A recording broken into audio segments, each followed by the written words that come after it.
पूतना वृंदावनामध्ये आली आणि तिनं काय केलं होतं, एका सुंदर गोपीचं रूप घेतलं. आता वृंदावनामध्ये यायचं तर थोडीच राक्षसाच्या रूपामध्ये आलं, कोणी जाऊ देईल का कृष्णाजवळ. एक सुंदर गोपीचं रूप घेतलं होतं. आपल्या स्तनाला तिने विष लावलं होतं आणि सरळ घरामध्ये, नंद महाराजांच्या घरामध्ये गेली आणि सर्व गोपीजना वाटलं की थोडी सुंदर स्त्री आहे, कोणीतरी लक्ष्मी किंवा कोणीतरी उच्च स्त्री आहे, म्हणून तिला कृष्णाचं दर्शन घेण्यासाठी सरळ थेट प्रवेश देण्यात आला. आतमध्ये गेल्यानंतर तिने कृष्णाला आपल्या मांडीवर घेतलं आणि कृष्णाने जसं पूतनाला बघितलं की डोळे बंद केले. तर डोळे का बंद केले याच्यावर आचार्य वेगवेगळे कारण देतात. ते म्हणतात की अरे कृष्णानं पूतनाला बघितलं आणि डोळे बंद केले, विचार केला अरे पहिल्या राक्षसाचा वध करायचा, ते पण स्त्रीचा. म्हणून त्यांना इच्छा झाली. म्हणतात की अरे कृष्णानं डोळे बंद केले कारण की आपल्या मनातलं काय आहे ते आपल्या चेहऱ्यावर येते, पण चेहऱ्यावर पण थोडंफार लपू शकेल, पण डोळ्यामध्ये दिसते. तर भगवंताला वाटलं की अरे आता मला हिला मारायचं आहे, कदाचित माझे डोळे बघितले तिच्या लक्षात आलं ती घाबरत, मग भगवंताने डोळे बंद केले. तर आणि पूतनानं अजून कृष्णाने विचार केला की अरे मला बघितलं आणि ही घाबरली, तिची इच्छाच होणार नाही, काळ रूप माझं बघितलं. तर पूतनानं कृष्णाला विष मिश्रित दूध पाजलं. भगवंताने आधी दुधाचं ग्रहण केलं, नंतर विष पण पिलं आणि नंतर भगवंताने तिचं पूर्ण प्राणहरण केलं. जेव्हा प्राणहरण होऊ लागलं त्यावेळेस वेदना झाल्या त्या, आणि मग तिचं जे डुप्लिकेट जे रूप होतं ते टिकू शकलं नाही आणि मग ती आपल्या ओरिजिनल राक्षसी रूपामध्ये आली आणि नंद भवनामधून बाहेर पडत येऊन एका कंसाच्या मोठ्या वाटिकेवर कोसळून पडली आणि तिचा मृत्यू झाला तिचा. आणि भगवंतांनी काय केलं माहिती आहे, भगवंतांनी तिला भगवद्धामामध्ये स्थान दिलं. का तर भगवंतांनी विचार केला की अरे तिने भक्ताचं रूप घेतलं होतं, भगवंतांना दूध पाजलं, सेवा केली ना. तर भगवंत म्हणतात की तिने भक्ताचं रूप घेतलं होतं आणि माझी सेवा केली, भगवंतांनी तेवढंच ग्रहण केलं आणि तिला भगवद्धामामध्ये स्थान दिलं.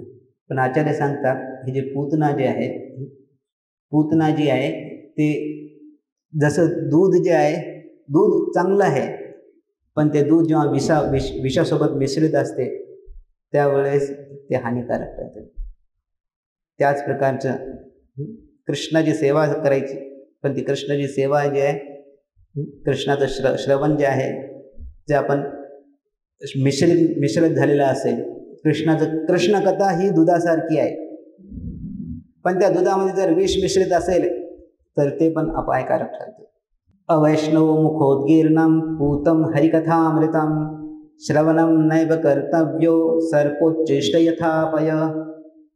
कृष्णकथा ही अमृतासारखी आहे, दुधासारखी आहे, पण तीच कृष्णकथा जर आपण अशा व्यक्तीकडून श्रवण करत असो की ज्यांना भगवंतावर श्रद्धा नाही आहे, भगवंताची भक्ती नाही आहे, किंवा त्यानं गुरुपरंपरेमध्ये श्रवण नाही केलेलं आहे, तर मग ते जे कृष्णकथा जी असते त्याच्या हृदयातील अनर्थांनी, त्याच्या शंका कुशंकांनी, तत्वभ्रमांनी सगळं मिश्रित असते. जसं दूध चांगलं आहे, पण त्या दुधाला जर सापानं टच केलं तर ते दूध कोणी पिईल का? त्याच प्रकारे जेव्हा आपण श्रवण करतो, आपण यूट्यूब व्हिडिओज पाहतो, आपण इथली कथा जेव्हा श्रवण करतो, पण जो श्रवण करणारा व्यक्ती जर मायावाद चेतनेने भ्रमित असेल, त्याच्यामध्ये जर भौतिक इच्छा असतील, एकदा पाश्चात्य देशामध्ये भक्तांनी कीर्तनाचा कार्यक्रम अरेंज केला होता. ते सगळे फॉरेन डेव्हलपर्स होते. तर त्यांना वाटलं की आपण काही कार्यक्रमासाठी त्यांनी बंगालवरून काही कीर्तनीय आणले होते. एकदम पूर्ण कीर्तनाचा सेट आणला होता आणि ते कीर्तन करत होते. त्यांनी कीर्तन झाल्यानंतर प्रभुपादांना विचारलं, पहिली वेळेस शास्त्रीय कीर्तनकार आणले होते. तर प्रभुपादांना नंतर भक्तांनी विचारलं की प्रभुपाद आपल्याला कसं कीर्तन वाटलं. तर ते म्हणजे कीर्तन कुठं होतं, तिथं सगळं पैसा पैसा पैसा ऐकू लागलं मला. प्रभुपाद म्हणे मला फक्त पैसा पैसा पैसा ऐकू लागलं. आणि त्यांची चेतना जी होती ती पैशासाठी होती. तर भगवंताचं नामोच्चारण करताना ज्या चेतनेने नामोच्चारण होते त्याच चेतनेचं बी आपल्या हृदयामध्ये रोवल्या जाते. त्यामुळे आपण काय कोणाकडून श्रवण करायलो, हां, जर आपण एंटरटेनमेंटसाठी हरिकथा ऐकत असो, करणारा जर एंटरटेनमेंटसाठी करत असेल तर आपल्या मनात कोणतं बी पेरलं जाईल? एंटरटेनमेंट. जर हरिकथेचा उद्देश जर पैसा असेल तर तुमच्या मनामध्ये बी कोणतं पेरलं जाईल? पैसा. तर हरिकथा जी आहे करणारा जो आहे तो जर मायावत चेतनेने भ्रमित असेल, हां, म्हणजे मी आता तर भक्ती करेल नंतर मात्र भगवंत स्वतः होणार ही चेतना, अशी जर चेतना असेल तर आपल्यामध्ये बी कोणतं जाणार? मायावाद. म्हणून कोणाकडून श्रवण करायलो, आजकाल यूट्यूबमध्ये तर कुठं स्लिप झालं करणार नाही, but we have to be very careful.